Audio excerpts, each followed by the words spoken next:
Praise the Lord. ஏசாயா 5ஆம் அதிகாரம். இப்பொழுது நான் என் நேசரிடத்தில் அவருடைய திராட்சை தோட்டத்தை குறித்து என் நேசருக்கேற்ற ஒரு பாட்டை பாடுவேன். என் நேசருக்கு மகா செழிப்பான மேட்டிலே ஒரு திராட்சை தோட்டம் உண்டு. அவர் அதை வேலி அடைத்து அதிலுள்ள கற்களை பொறுக்கி அதிலே நற்குல திராட்சை செடிகளை நட்டு அதன் நடுவில் ஒரு கோபுரத்தை கட்டி அதில் ஆலையையும் உண்டு பண்ணி அது நல்ல திராட்சை பழங்களை தரும் என்று காத்திருந்தார். அதுவோ கசப்பான பழங்களை தந்தது. எருசலேமின் குடிகளே, யூதாவின் மனுஷரே, எனக்கும் என் திராட்சை தோட்டத்துக்கும் நியாயந்தீருங்கள். நான் என் திராட்சை தோட்டத்திற்காக செய்யாத எந்த வேலையை அதற்கு இனி செய்யலாம்? அது நல்ல திராட்சை பழங்களை தரும் என்று நான் காத்திருக்க அது கசப்பான பழங்களை தந்ததென்ன? இப்போதும் நான் என் திராட்சை தோட்டத்துக்கு செய்வதை உங்களுக்கு அறிவிப்பேன். அதன் வேலியை எடுத்து போடுவேன், அது மேய்ந்து போடப்படும். அதன் அடைப்பை தகர்ப்பேன், அது மிதி உண்டு போம். அதை பாழாக்கி விடுவேன். அதன் கீழே நறுக்கப்படாமலும் களை கொத்தி எடுக்கப்படாமலும் போவதினால் முட்செடியும் நெரிஞ்சிலும் முளைக்கும். அதன் மேல் மழை பெய்யாதபடிக்கு மேகங்களுக்கும் கட்டளையிடுவேன் என்கிறார். சேனைகளின் கர்த்தருடைய திராட்சை தோட்டம் இஸ்ரவேலின் வம்சமே. அவருடைய மனமகிழ்ச்சியின் நாற்று யூதாவின் மனுஷரே. அவர் நியாயத்துக்கு காத்திருந்தார், இதோ கொடுமை. நீதிக்கு காத்திருந்தார், இதோ முறைப்பாடு. தாங்கள் மாத்திரம் தேசத்தின் நடுவில் வாசமாயிருக்கும்படி மற்றவர்களுக்கு இடமில்லாமற் போகும் மட்டும் வீட்டோடே வீட்டை சேர்த்து வயலோடே வயலை கூட்டுகிறவர்களுக்கு ஐயோ. சேனைகளின் கர்த்தர் என் செவி கேட்க சொன்னது, மெய்யாகவே அந்த திரளான வீடுகள் பாழாகும். பெரியவைகளும் நேர்த்தி ஆனவைகளும் ஆகிய வீடுகள் குடியில்லாதிருக்கும். 10 ஏர் நிலமாகிய திராட்சை தோட்டம் ஒரே படி ரசம் தரும். ஒரு கள விதை ஒரு குறுனி விளையும். சாராயத்தை நாடி அதிகாலமே எழுந்து மதுபானம் தங்களை சூடாக்கும்படி தரித்திருந்து இருட்டி போகும் அளவும் குடித்து கொண்டே இருக்கிறவர்களுக்கு ஐயோ. அவர்கள் சுரமண்டலத்தையும் தம்புருவையும் மேளத்தையும் நாகசுரத்தையும் மதுபானத்தையும் வைத்து விருந்து கொண்டாடுகிறார்கள். ஆனாலும் கர்த்தரின் கிரியை நோக்குகிறதும் இல்லை, அவர் கரத்தின் செய்கையை சிந்திக்கிறதும் இல்லை. என் ஜனங்கள் அறிவில்லாமையினால் சிறைப்பட்டு போகிறார்கள். அவர்களில் கனமுள்ளவர்கள் பட்டினியினால் தொய்ந்து போகிறார்கள். அவர்களுடைய திரளான கூட்டத்தார் தாகத்தால் நாவறண்டு போகிறார்கள்.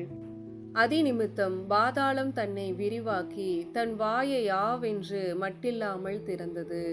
அவர்கள் மகிமையும் அவர்கள் திரள் கூட்டமும் அவர்கள் ஆடம்பரமும் அவர்களில் களி கூறுகிறவர்களும் அதற்குள் இறங்கி போவார்கள். சிறியவன் தாழ்த்தப்படுவான், பெரியவனும் தாழ்ச்சியடைவான். மேட்டிமையானவர்களின் கண்கள் தாழ்ந்து போம். சேனைகளின் கர்த்தர் நியாய தீர்ப்பினால் உயர்ந்து பரிசுத்தமுள்ள தேவன் நீதியினால் பரிசுத்தராய் விளங்குவார். அப்பொழுது ஆட்டுக்குட்டிகள் கண்டவிடமெல்லாம் மேயும். கொளுத்தவர்களுடையதாய் இருந்து பாழாய் போன நிலங்களை பரதேசிகள் அனுபவிப்பார்கள். மாயையின் கயிறுகளால் அக்கிரமத்தையும் வண்டில் வடங்களால் பாவத்தையும் இழுத்து கொண்டு வந்து நாம் பார்க்கும்படி அவர் தீவிரித்து தமது கிரியை சீக்கிரமாய் நடப்பிக்கட்டும் என்றும் இஸ்ரவேலின் பரிசுத்தருடைய ஆலோசனையை நாம் அறியும்படி அது சமீபத்து வரட்டும் என்றும் சொல்லுகிறவர்களுக்கு ஐயோ.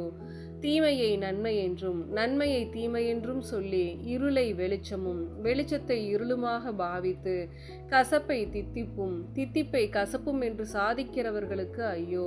தங்கள் பார்வைக்கு ஞானிகளும் தங்கள் எண்ணத்துக்கு புத்திவான்களுமாய் இருக்கிறவர்களுக்கு ஐயோ.